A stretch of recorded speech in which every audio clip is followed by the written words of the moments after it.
yung kilo ng kamatis ngayon mga mari ko, kaya sasamantalahin ko yan habang mura pa siya at gagawin ko nga yung ginagawa ng lola ko dati nung mga bata kami. So, dati nga mga mari ko wala namang kaming refrigerator, so yung ginagawa ng lola ko is nagpapakulungan ng kamatis tapos lalagyan niya ng luya at saka asin lang yon. Tapos ilalagay nga niya yun sa isang jar. Pero kami dahil meron naman kami refrigerator mga mari ko, ilalagay ko na lang siya sa rep para hindi nga siya mapanis. Siguro dati mga mari ko, ewan ko ba kung bakit hindi nga ba napapanis yun sa lola ko. Pero ngayon mag-iwan ka lang ng pagkain, sobrang mabilis ng mapanis. After ko nga hugasan yung mga kamatis mga mari ko, hiniwa-hiwa ko lang talaga yan. Dapat hugasan yung mabuti mga mari ko, lalo na kung merong mga dumi-dumi talaga yan, lalo na kung galing palengke baka nalaglag kung saan man. Kung ang gumawa nito mga mari ko, dahil nga dumawaan sa FYP ko si Miss Sandra, yung nasa Italia, may ginawa din nga sila sa kamatis and nilagay nila sa mga bote. Sobrang galing nun mga mari ko, sana magawa din dito yun sa Pinas. Super nanghihinayang talaga ako nung pinapanood ko sa balita na tinatapon lang talaga yung mga kamatis kasi nga walang bumibili sa kanila. Pero ako ito talaga mga mari ko, chinaga ko talaga tong kamatis na to.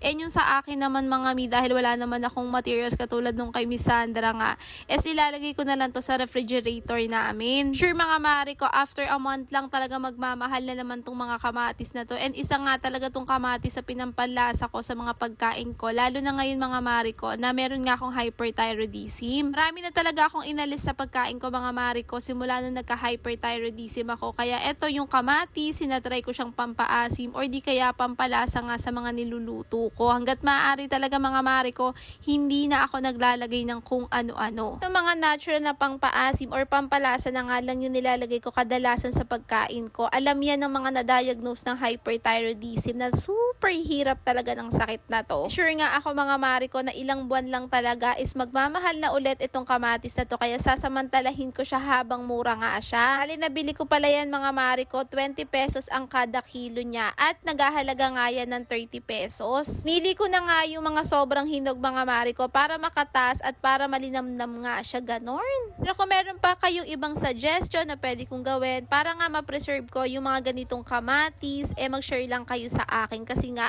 willing po akong makinig mga mima ko. Gusto ko talagang gayahin yung kay Miss Sandra sa may Italia kaso wala naman ako materyales B. Ano materyales? Ano to? Construction. Halos sa 30 minutes nga nung pinapakuluan namin tong kamatis mga mari ko. Medyo matagal talaga siya mga mi kasi napasobra ata yung tubig ko. Kung malambot na nga yung mga kamatis mga mari ko, pinatay ko na rin tong kalan natin para makapag-rest na rin naman tong kamatis. Bali gusto ko nga sana siyang i-blender para pinong-pino pero wala pa nga kasi kaming time so i-refrigerator ko na lang muna siya. So yung sa lola ko mas maganda siya mga mi kasi may lasa na yung ready to eat, na sa akin wala pa.